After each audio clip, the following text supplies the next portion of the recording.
Muy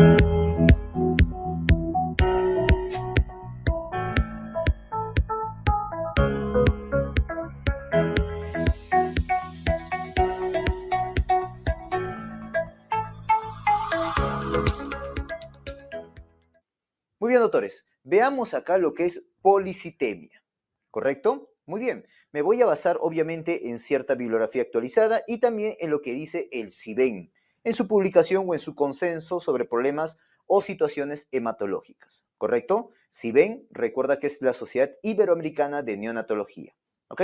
Comencemos. Doctores, lo primero que tenemos que hacer en policitemia es reconocer cuándo es policitemia. ¿Estamos de acuerdo?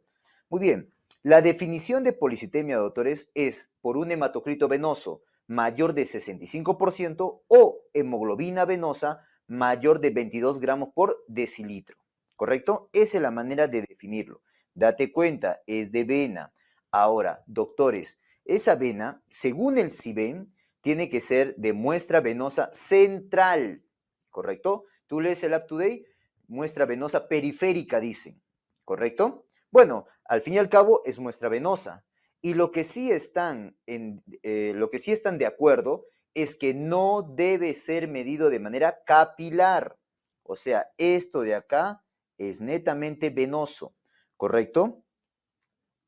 Ponle ahí, no capilar. Vamos a ponerlo mejor, ¿ok? Ahora sí, ¿ya?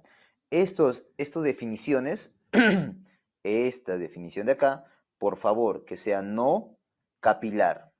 Doctor, ¿por qué? Porque mencionan, ¿no?, que la muestra capilar tiene mucha variabilidad, en un 10, 15, 20% de variabilidad, ¿ok? Entre las muestras capilares. Por lo tanto, doctores, no es confiable tomar esa. Lo que sí, claramente, venoso. Oiga, doctor, y entre hematocrito venoso y hemoglobina venosa, ¿cuál es la que más se suele utilizar por consenso? La que se suele utilizar en realidad viene a ser hematocrito venoso. Pero ahí está igual la definición de hemoglobina. ¿Estamos de acuerdo? Muy bien.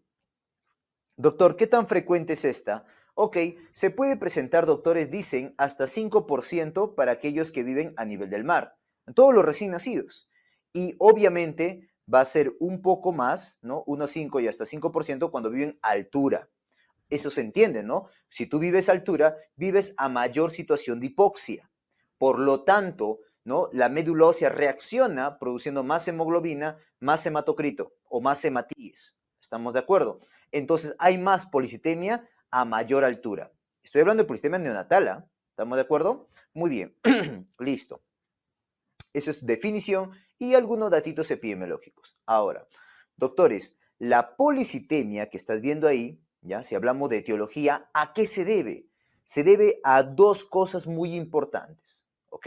O bien se está produciendo mucha o se ha producido mucho hematíe a nivel intrauterino, es decir, mucha eritropoiesis fetal, o de repente el bebé ha perdido, se le ha brindado mucha sangre. Por ejemplo, una transfusión de glóbulos rojos, ¿correcto? Este primer mecanismo se le llama mecanismo activo y el otro mecanismo pasivo. ¿Se entiende, no? Activo porque él mismo lo produce y pasivo porque él lo recibe. Ahora, doctor, esos son los dos grandes mecanismos, pero cada uno de ellos tiene diferentes causas, mejor dicho, diferentes razones o etiologías. Por ejemplo, para lo que es el mecanismo activo, ¿ya? Una lista tremenda te doy acá. Por ejemplo, los que te llevan a insuficiencia placentaria. Lo verás en obstetricia o lo has visto en obstetricia, ¿no? Las situaciones que te llevan a insuficiencia placentaria, como por ejemplo preeclampsia, otros trastornos hipertensivos o vasculares de la placenta, ¿correcto? Hacen que el bebé, ¿no?, sienta menos oxígeno y por ende reaccione produciendo más hematíes.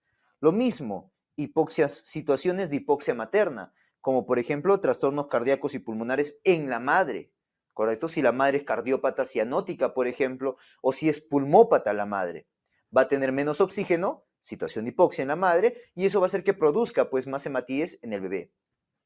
Fármacos como por ejemplo propranolol, que la mamá está usando eso, tabaquismo materno, que vive a altura la madre, parto posttérmino también. O sea, cuanto más viejo sea el embarazo también.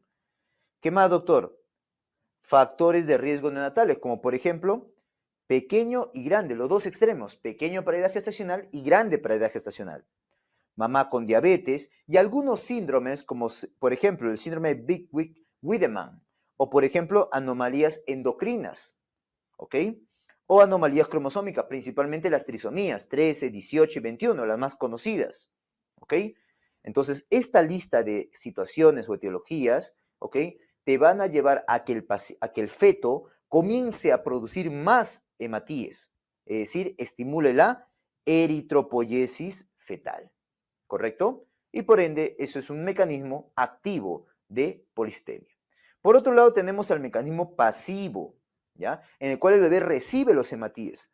Puede darse por un pinzamiento tardío, un parto no controlado, o sea, por ejemplo, cuando hay un parto domiciliario, no saben atender de repente. Y lo que hacen es, cuando reciben al bebé, la mamá está en la camilla, por ejemplo, o en la cama, reciben al bebé y lo ponen de frente a bajo nivel de la madre. Si está a bajo nivel de la madre, obviamente va a haber, por gravedad, va a haber un pasaje de sangre a través del cordón umbilical. A eso se refiere con parto no controlado. Hipoxia intraparto también. Transfusión gemelar, ¿no? La transfusión feto-feto, que lo verás o lo has visto en obstetricia. La transfusión materno-fetal también, así como hay de un gemelo a otro gemelo, también de la madre al feto, ¿ok?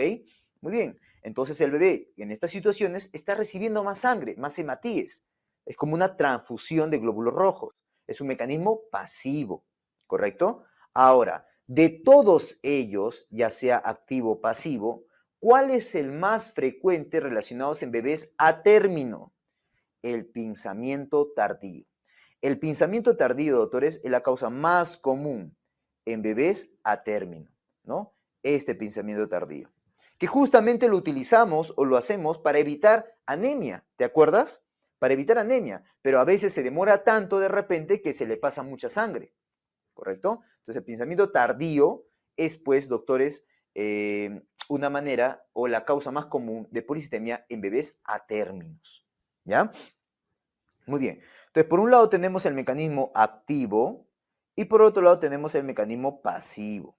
Al fin y al cabo se va a producir esto, la policitemia. Ahora, vamos a la fisiopatología. Oiga, doctor, ya, hay policitemia, hay muchos hematíes, ¿correcto? Muy bien. Doctor, ¿eso qué va a generar? La base fisiopatológica de la policitemia. La sangre se pone más espesa. Por lo tanto, hay hiperviscosidad. ¿Correcto? Esa es la base fisiopatológica de la policitemia. Ahora, esa hiperviscosidad puede ir acompañada a veces de hipervolemia, principalmente cuando hay un mecanismo pasivo, obvio, ¿no? Porque recibe sangre, entonces hace hipervolemia también. Entonces también puede ser una razón, un mecanismo fisiopatológico, ¿no? Pero el principal, la hiperviscosidad. Correcto. Muy bien, esa es la fisiopatología. Ahora, doctores, entendiendo eso, veamos la clínica, cómo se presenta. Lo primero que tienes que entender en la clínica es que lo más frecuente es que sea asintomático. Eso es lo más frecuente, doctores. Paciente con policistemia, lo más frecuente es su presentación asintomático. Por ahí quizá de repente la plétora se puede presentar, o sea que sea más rojito. ¿Ok? Bueno, doctor, luego, pero si hace síntomas, ¿cuáles serían?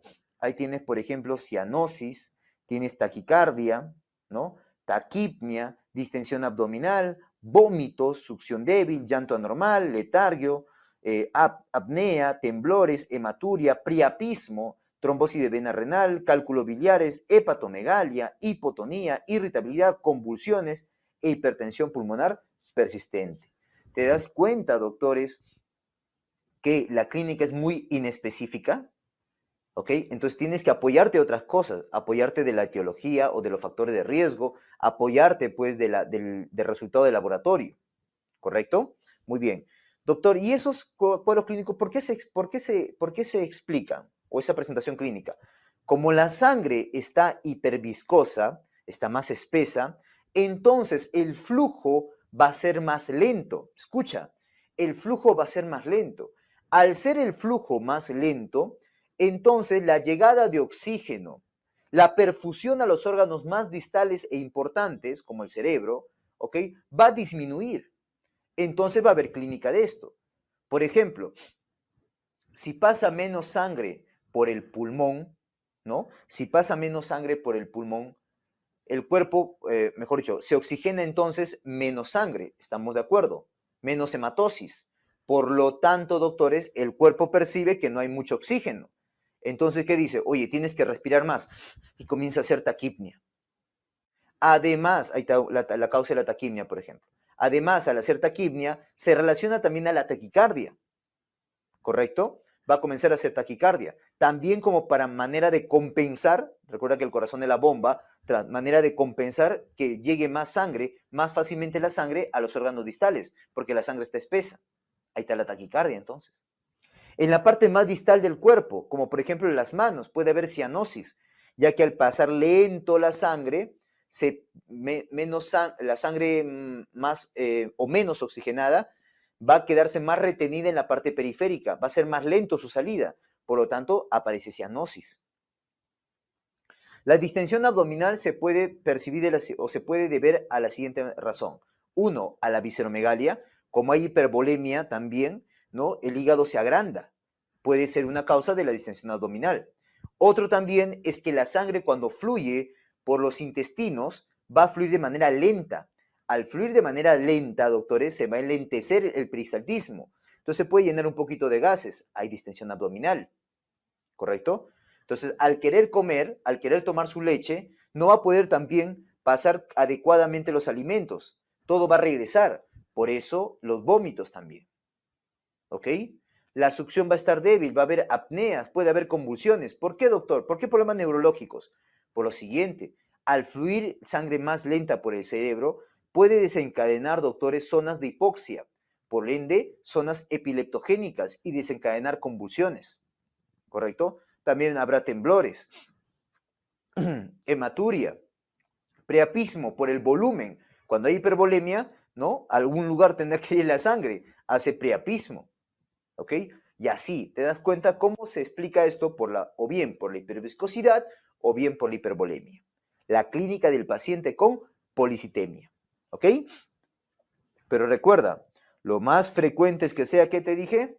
Asintomático. Ese es lo más frecuente, ¿ya? Muy bien. Ya, doctor. Ahora, un datito. Doctor, ¿por qué puso un reloj ahí?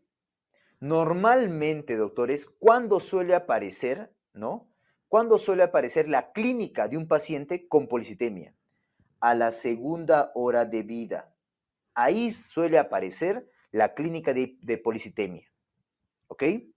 Ahora, esta sobrecarga de hematíes también va a generar complicaciones. Dos muy importantes. Uno, lo que es la hipoglicemia, ¿correcto? La hipoglicemia. Y dos, la hiperbilirrubinemia. Doctor, ¿por qué? Al haber más hematíes, la glucosa se va a consumir más, por ende predispone a hipoglicemia. Doctor, al haber más hematíes, habrá también más hematíes que se destruyen. Por lo tanto, la destrucción de una hematíe, tú sabes que al reventarse, al romperse, normalmente libera la hemoglobina. La hemoglobina tiene dos partes, el grupo proteico, que es la globina, y el grupo hemo. Este grupo hemo, cuando se metaboliza en biliverdina y luego en bilirrubina indirecta. Por eso te puede llevar a hiperbilirrubinemia y por ende a ictericia. ¿Correcto?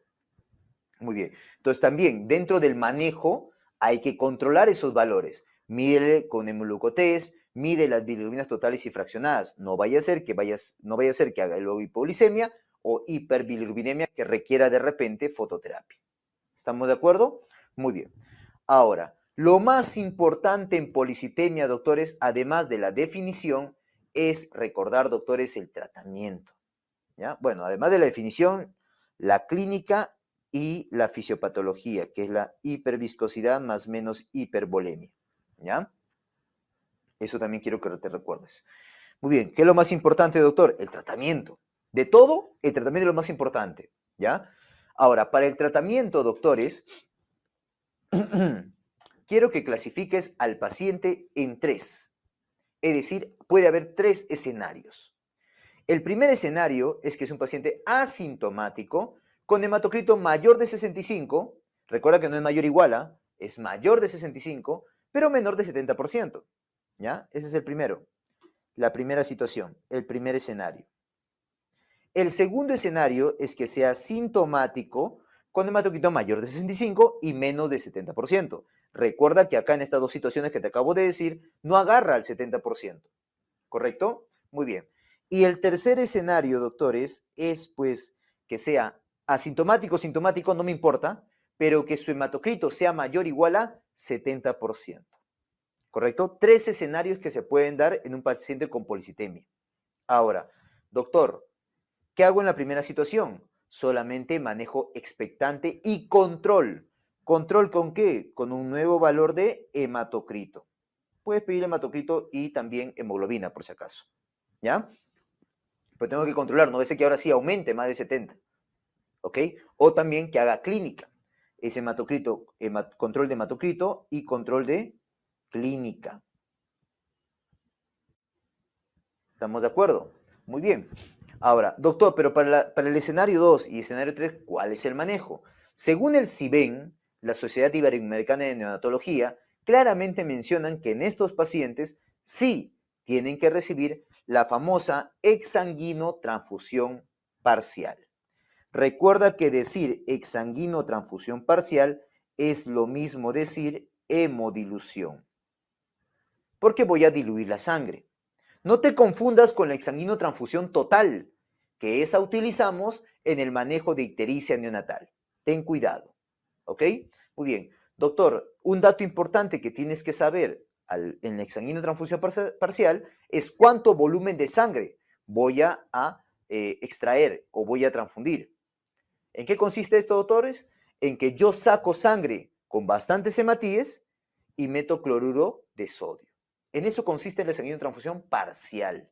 ¿Ok? Ya, ¿cuánto es el volumen para transfundir? Es hematocrito, lo voy a agrandar acá para que lo veas conmigo. Hematocrito real menos hematocrito deseado por el volumen sanguíneo, por el peso del paciente sobre hematocrito real. Oigan, doctores, el volumen sanguíneo, ¿correcto? Te lo tienen que dar en el caso clínico. Si no te lo dan, mi sugerencia es que pongas 80, porque es el que se suele utilizar en bebés a términos, ¿ya? Pero ten en cuenta algo, que este volumen sanguíneo puede aumentar a 85, a 90, si es todavía prematuro.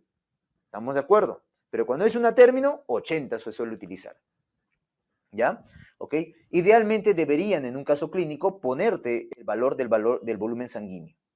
Luego lo multiplicas por el peso, que también te lo van a dar, igual que el hematocrito real, igual que el hematocrito deseado. ¿Correcto? Generalmente la diferencia entre un hematocrito real y deseado no suele pasar de 10. ¿Ya? No suele pasar de 10. Pero igual, como te digo, estos valores te lo tienen que dar en el caso clínico. ¿Ok? Eso es, pues, el tratamiento para policitemia. ¿Estamos de acuerdo? Muy bien, doctores.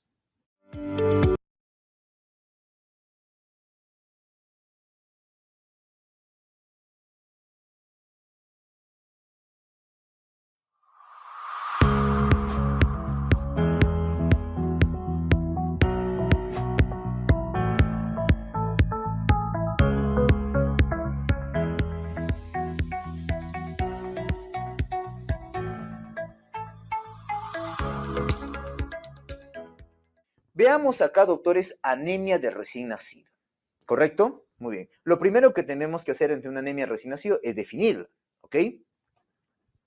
Esta se puede definir por un hematocrito menor de 45% o hemoglobina menos de 15 gramos por decilitro. ¿Correcto? Ahora, doctores, otra manera de definirlo, porque esto es un valor así puntual, ¿no? Pero en realidad la manera ideal de definirlo, ¿ya? Viene a ser que la hemoglobina sea menor de menos 2 desviaciones estándar. Esto es lo ideal. Doctor, ¿por qué? ¿Por qué no suele utilizar o por qué dice usted que de repente el valor absoluto no es lo ideal? Porque, doctores, el valor de hemoglobina hematocrito puede variar, ya sea postérmino, a término, pretérmino, es decir, puede variar en base a la edad gestacional. Además, puede variar también de acuerdo al tiempo de vida. Además, puede variar también de acuerdo al peso. Entonces es muy variable. Por ende, mejor algunos utilizamos el valor de hemoglobina menos de menos 2 diabetes estándar. Si te preguntan puntual, menos de 15 gramos por decilitro de hemoglobina. ¿Estamos de acuerdo? Muy bien. Esa es definición. En la etiología, obviamente hay un montón, pero las más frecuentes razones de anemia en un recién nacido, ¿ok? Son estas dos. Estas son las más frecuentes. Doctor, ¿cuál es? Anemia fisiológica y anemia de la prematuridad. Doctor, ¿cómo que anemia fisiológica? Lo que pasa, doctores, es que normalmente, cuando un bebé nace, obviamente tiene hematíes fetales, hemoglobina fetal. Eso tiene que cambiar, tiene que perderse y cambiarse por una hemoglobina y una hematíe de adulto, ¿no? Entonces, esa pérdida de hematíes para recién subir ocurre cuando en los primeros 2 a 3 meses. En los primeros 2 a 3 meses. Entonces, ahí puede haber una caída normal, esperada, fisiológica, de la hemoglobina. ¿Correcto? Y el otro es la anemia de la prematuridad. Esa, pues sí, debido a que el prematuro, ya hay muchos factores, ¿no? De base porque ya es prematuro, el mismo hecho de ser prematuro es porque ha quedado menos tiempo en el embarazo, por ende menos tiempo de producción de hematíes, anemia. Y lo otro también es porque el prematuro tiene menor cantidad de eritropoyetina, ¿correcto? Muy bien, entonces ahí está. Pero no son las únicas, son las más frecuentes, pero no son las únicas. ¿Cuáles otras? Por ejemplo, veamos, mira, aquellas que te llevan a pérdida de sangre, ya sea antes, durante el parto o en el periodo neonatal. Antes o durante el parto, por ejemplo, una hemorragia placentaria, un DPP, un abrupto placentae, ¿correcto? Una placenta previa, una hemorragia de cordón umbilical por una basa previa de repente, una hemorragia fetal, ya sea por transfusiones fetomaterna, fetoplacentaria, fetofetal o iatrogénica, ¿ok? O sea, cuando aplicas transuterino. Periodo neonatal, por ejemplo, los trastornos hemorrágicos de recién nacido, ¿no? Por la falta de vitamina K. Hemorragias intracraneales, por ejemplo, la principal, hemorragia intraventricular. Cefalohematomas, hemorragias subgaleales o algunos caput que se llenan de sangre. A eso le llaman caput hemorrágicos. Retroperitoneales, renales, suprarrenales. Rotura hepática esplénica por un parto traumático probablemente. Gastrointestinales, de repente en un prematuro, ¿correcto? En el contexto de una enterocolitis necrotizante. Umbilicales por una mala cicatrización del cordón umbilical o porque se ha infectado de repente. Iatrogénicas, porque de repente, doctores, le has pedido tantos exámenes de laboratorio que ya le has cambiado la sangre, ¿ok? Sobre todo en prematuros. Otras razones son el aumento de la destrucción de hematíes. Ahí tenemos, por ejemplo, las anemias hemolíticas inmunes. Tenemos anemias hemolíticas congénitas, como por ejemplo, no lo sé, pues talasemias de repente, ¿ya? Infecciones, como por ejemplo sepsis, ¿no? Los mismos TORCH que también te pueden llevar a anemia. Alteraciones mecánicas, por ejemplo, las anemias hemolíticas microangiopáticas en el contexto de una coagulación intravascular diseminada. Dentro de un hemangioma, tú sabes que esta tumoración, el hemangioma, ¿no? Está lleno de sangre y ahí hay una malformación, por ende cuando los hematíes pasen se van a romper, ¿ya? Carencia de vitamina E también, mira, metabolopatías, galactosemia, osteopetrosis, por ejemplo. Anemias hipoplásicas, o sea, porque la médula ósea está trabajando menos. Por ejemplo, anemia hipoplásica fisiológica que se puede dar, acá sería anemia aplásica congénita o anemia plásicas secundarias a infecciones, por ejemplo.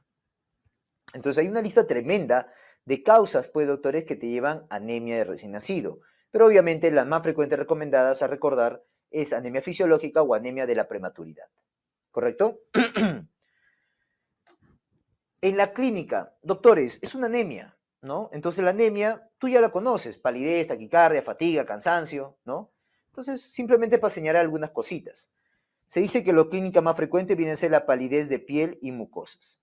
Ahora, si el sangrado fuera agudo, te van a contar que el paciente hace signo de descompensación hemodinámica, como taquicardia, taquipnia, hipotensión, shock, hipoperfusión, en situaciones agudas, como por ejemplo, en una hemorragia intraventricular, puede llevarte a eso.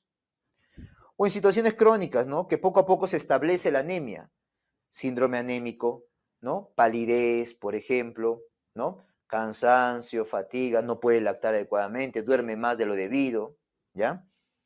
O hemolíticas, ¿no? Aparecerá ictericia, aparecerá visceromegalia, ¿no? Como modo de respuesta de la hematopoiesis, ¿ya? Esto es muy fácil, no hay vuelta que darle acá. Los exámenes obviamente van a ir dirigidos a buscar la anemia y a buscar la causa. A buscar la anemia, hemoglobina hematocrito. Para buscar la causa, bilirrubinas para ver si está hemólisis. Reticulocitos para ver si hay hemólisis, los reticulocitos estarían elevados. Lámina periférica de repente para ver una anemia hemolítica microangiopática, para ver los esquistocitos que son los hematíes fragmentados. El test de Coombs para ver, doctores, si es autoinmune. Si es Coombs positivo, directo en el bebé, ¿ok? Sería pues un autoinmune. Test de Clay-Haur, que es para buscar en la madre, ¿no? Sangre fetal. Test de APT, que es para buscar sangre materna o hematíes fetal, hematíes maternos en el feto o en el recién nacido. TORCH, ¿no? Hay que pedir estudio de TORCH. De repente, ecografías, como por ejemplo ecografía transfontanelar, estudio de médula ósea y etcétera, etcétera. Y así, dependiendo de la causa. ¿Correcto? Muy bien. El tratamiento, doctores, primero hay que recordar lo que es la prevención. Recordemos que en la atención de recién nacido, ¿no? El pinzamiento tardío o pinzamiento oportuno del cordón umbilical, más que tardío, oportuno, ¿ya? Oportuno mejor, correcto, del cordón umbilical, es para prevenir justamente la anemia de recién nacido, ¿correcto? Ahora, en tratamiento, quiero que te acuerdes acá la transfusión de paquete globular. ¿Cuánto es la dosis? Que es la misma, por cierto, en pediatría, 10 a 20 cc por kilo por dosis, previo consentimiento informado y previa prueba de compatibilidad. ¿Ok? Otra opción que está acá, doctor, es L-eritropoyetina. Esta principalmente podría usarse en prematuros, por lo mismo que te dije que ellos pues estarían con baja cantidad de eritropoyetina. ¿Correcto? Entonces, acá lo importante, definir la anemia y recordar que la dosis de transfusión es 10 a 20 mililitros por kilo por dosis. ¿Correcto? Anemia de recién nacido.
veamos, doctores, lo que es plaquetopenia, ¿correcto? Plaquetopenia.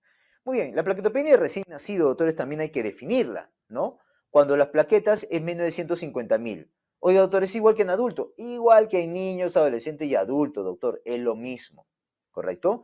Menos de 150.000, ¿ya? Muy bien. Ahora, esta plaquetopenia o la plaquetopenia que se puede presentar de recién nacido, muchas veces, doctores, es frecuente encontrarla, o sea, tiene relativa frecuencia. Se dice que 1 a 2 de los recién nacidos van a tener plaquetopenia, ¿correcto? Es relativamente frecuente.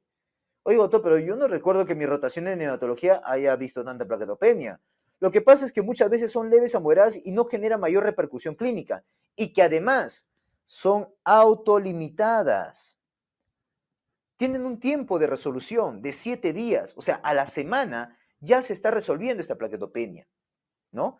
Y muchas veces, pues casi siempre, no requiere un manejo de transfusión, por ejemplo. No lo requiere, ¿ya? Ahora, las etiologías, doctor. Primero, datos epidemiológicos. 1 a 2% de todos los recién nacidos lo pueden tener, te dije, ¿ya? Es obvio y entendible que a menor edad gestacional habrá mayor cantidad de plaquetopenias. Es obvio, es directamente proporcional, ¿correcto? Ahora, y no solamente por la edad gestacional, sino que también por los muy bajos pesos al nacer que pueden presentarse. Es más, se sabe que, mira, más de las 3/4 partes, 70-80% de los menores de 32 semanas o los muy bajos pesos al nacer van a tener plaquetopenia. O sea, a menor edad gestacional y a menor peso de nacimiento, es más frecuente ver plaquetopenias.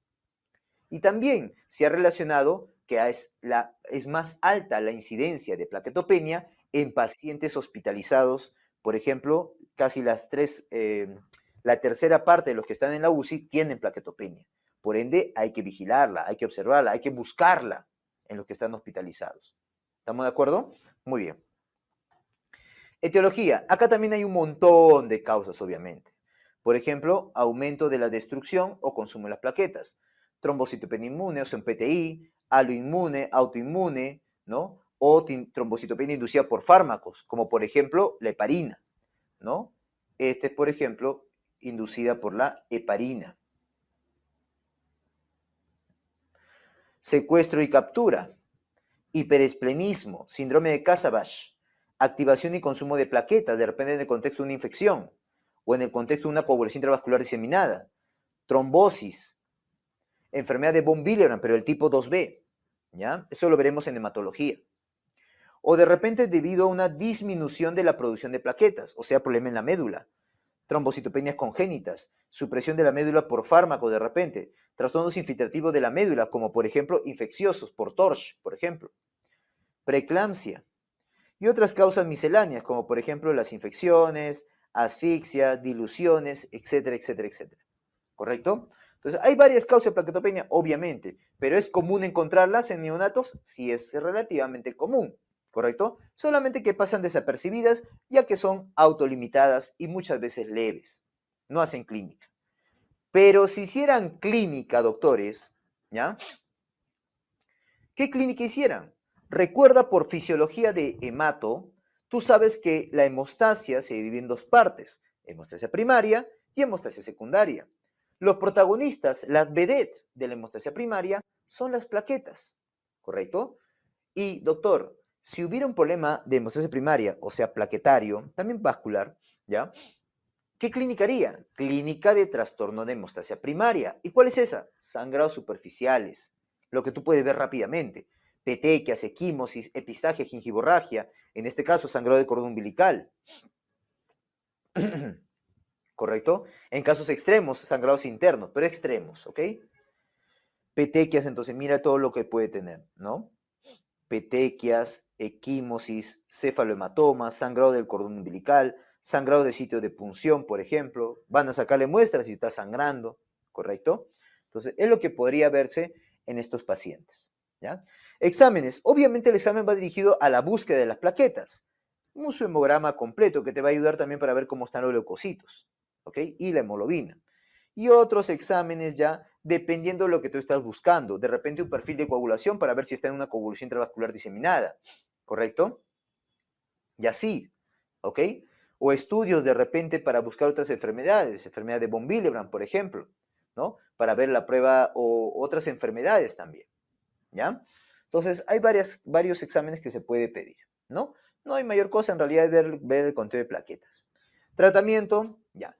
La mayoría, como te dije, se resuelve la primera semana, así que muchas veces es manejo expectante. Muchas veces eso. Pero si vas a transfundir, ¿cuándo transfundiría? La indicación, hay varias indicaciones, no me pareció importante detallarlas porque es un montón, pero en general lo que te puedo decir es lo siguiente, y eso debes acordarte. Tú transfundes con plaquetas a una plaquetopenia cuando dicha plaquetopenia se asocia a sangrado. Plaquetopenia más sangrado, indicación de transfusión. Y la dosis es igual que en pediatría o para los menores de 10 kilos. 10 a 15 cc por kilo por dosis. ¿Es lo mismo que en pediatría, doctor? Sí, te acabo de decir lo mismo. En pediatría tenemos la regla general. Dividimos a los pacientes, en pediatría, dividimos a los pacientes por peso, si es menor de 10 kilos o si es mayor de 10 kilos. Si es menor de 10 kilos, le damos 10 a 15 cc por kilo por dosis, ¿ya? Y como los neonatos suelen ser menor de 10 kilos, pues lo mismo, 10 a 15 cc por kilo por dosis. Ahora, doctores, en pediatría, si es mayor de 10 kilos, es una unidad de plaquetas por cada 10 kilos. Si pesa 20 kilos, le das 2 unidades. Pesa 30 kilos, 3 unidades. Doctor, porque así me preguntan. Doctor, tiene 27, 28 kilos. ¿Cuánto le doy? Dale 3, pues, 3 unidades. ¿Estamos de acuerdo? No te pelees en eso. ¿Estamos de acuerdo? Muy bien. Eso entonces es plaquetopenia del recién nacido.